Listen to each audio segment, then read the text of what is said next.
आदरणीय विशिष्ट अतिथि मंगल भाई लोढ़ा जी, यहाँ उपस्थित उत्तम भाई शाह, अनिल भाई शाह, जिनके प्रयासों से ये सारा काम चल रहा है,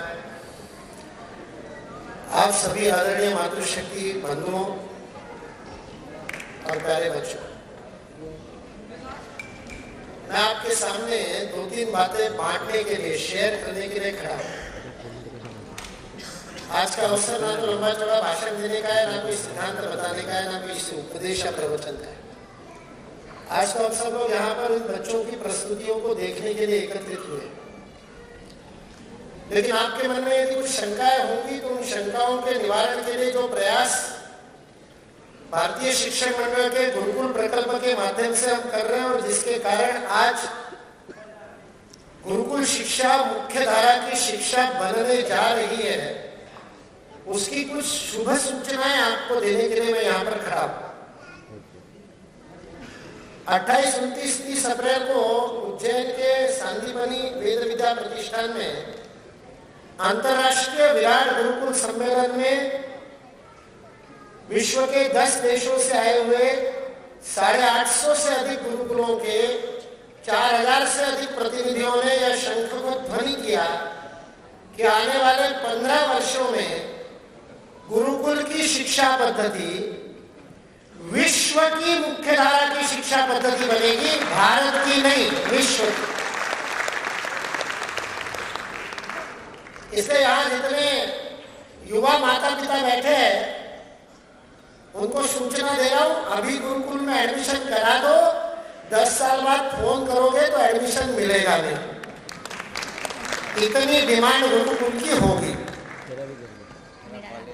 उज्जैन में मेरे को पूछा किसी ने, क्या गुरुकुल में पढ़ करके हमारे बच्चे आईआईटी में जा सकते हैं? हमने कहा उसकी व्यवस्था हो गई है।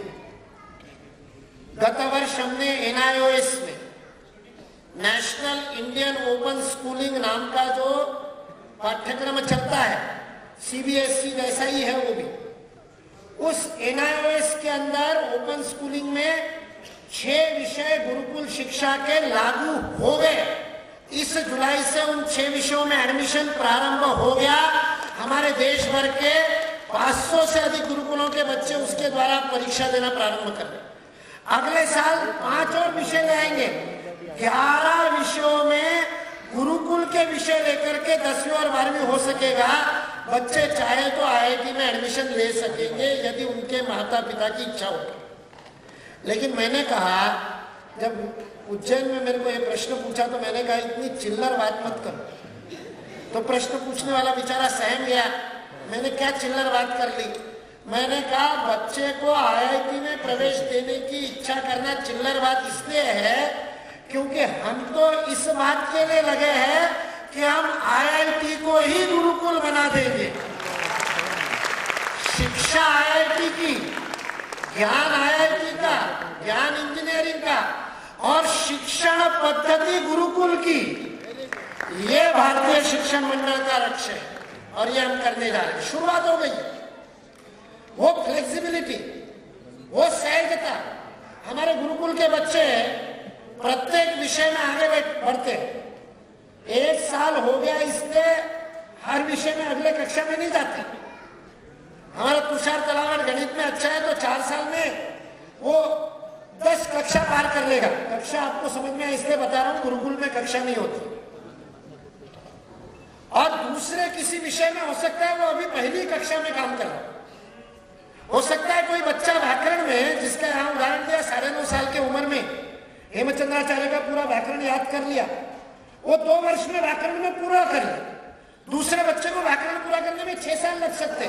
वो दोनों एक साथ एडमिशन लेने वाले बच्चे अलग अलग विषय में अपनी अपनी गति के अनुसार अलग अलग स्थान पर रह सकते हैं। इतनी अद्भुत फ्लेक्सिबिलिटी वाली शिक्षा व्यवस्था दुनिया में कोई दूसरी नहीं। ग्लोबल एंटरप्रेन्योरशिप समिट हुई। उस समिट में डोनाल्ड ट्रंप की बेटी आई थी, मोदी जी, और उसने इवांका ट्रंप ने उद्घाटन किया था, आपने टीवी पर देखा होगा। उस सम्मेलन में एजुकेशन के लिए मुझे बुलाया बोलने के लिए। उस पैनल में एक वक्ता मैं था। मैं गुरुकुल एजुकेशन समझा रहा था। दुनिया के 150 देशों के लोग थे, उनको अंग्रेजी भी ढंग से नहीं आती। हमारी बहुत बड़ी गलतफहमी है कि अमेरिका वालों को अंग्रेजी आती है।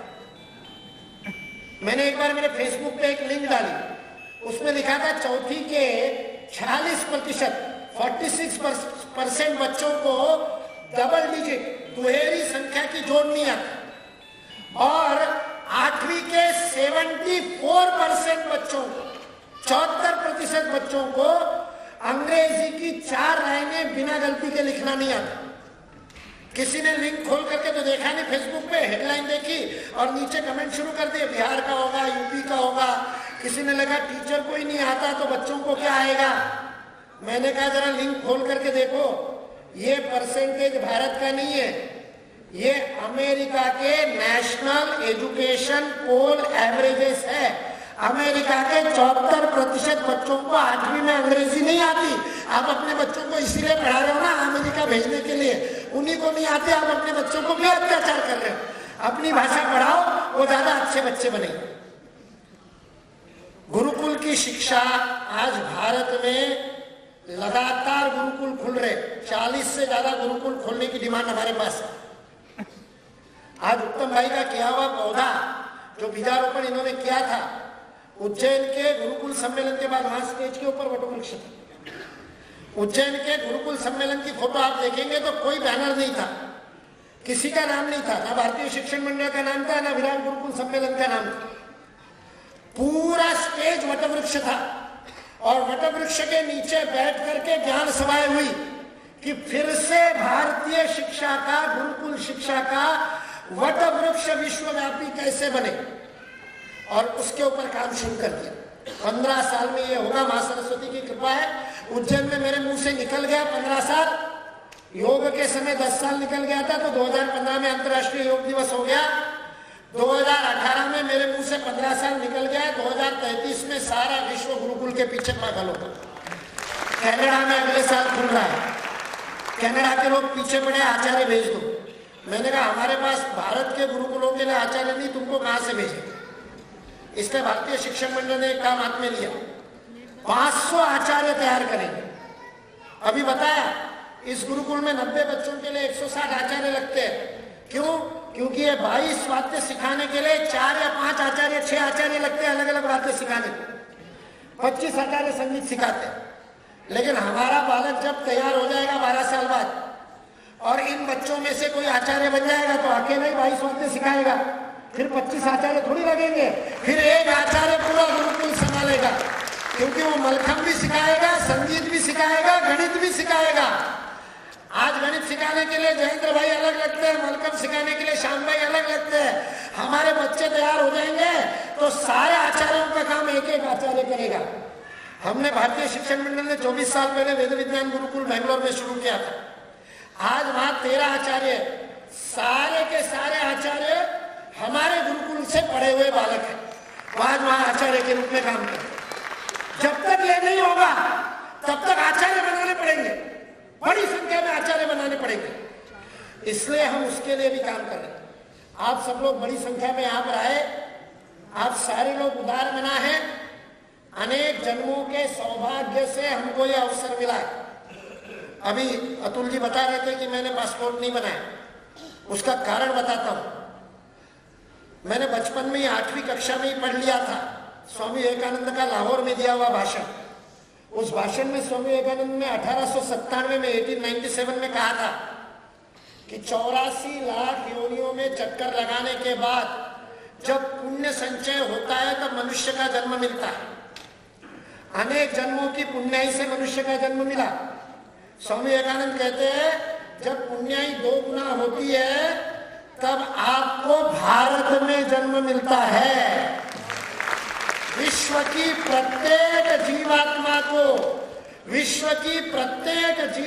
को अंततोगत्वा अपनी मुक्ति के लिए मेरी मातृभूमि भारत में ही जन्म लेना पड़ेगा, उसके बिना मुक्ति संभव नहीं।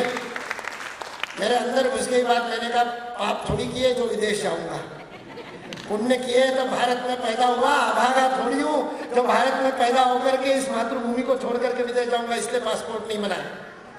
लेकिन 27 वर्ष के मातृभूमि को समर्पित जीवन, 24 घंटे 365 दिन भारत माता के लिए काम करता।